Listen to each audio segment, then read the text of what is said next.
Have you ever wondered what it was like to become a school's VP?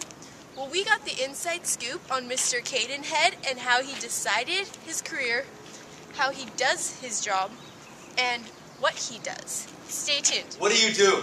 My job is working with teachers and being in classrooms, watching instruction, that sort of thing. Then I also deal with discipline, obviously. You ever came across a teacher or a student that has inspired you? How?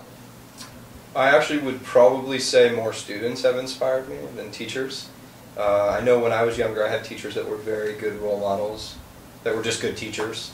And I've certainly worked with a number of them that were excellent teachers and some mentors of mine, but I think students probably more than anybody else have inspired me. You know, I've had students that have had severe illnesses, family problems, setbacks in their life that have gone on to be very successful. You know, that it was really impressive, you know, how they've handled those things. So typically students have inspired me more. Have you ever came upon a student that's made a mistake that you did and wish you didn't?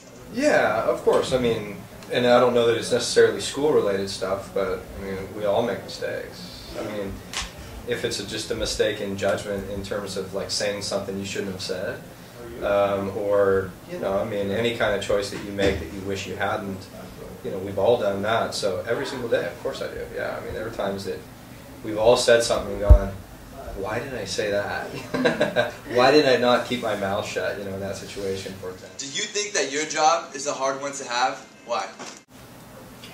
I think it's a very difficult job to have, and that's one of the reasons I like doing it. It's not easy, and I think it's, again, it's difficult because you have to see things from everybody's perspective, I think, to do a good job with it. Mm-hmm. You have to understand students' perspective if something happens in a class or they have a concern about something, and you have to understand the teacher and the parent again, and yet you have to balance that with the school rules and maintaining that culture. So yeah, it's very difficult because you do so many different things, and probably maybe even the most difficult part of it is balancing everything you do in a day. So you know, right now I'm looking at testing, and we've got back to school night coming up, and I'm doing, you know, evaluations of teachers and doing discipline and, you know, extracurricular activities and graduations coming up, and so there are a million things going on every single day, so that you have to really stay organized in your head, and that can be difficult to deal with as well. What would be your advice to anyone aspiring to be a VP? I think if you're going to be a VP, you have to be good at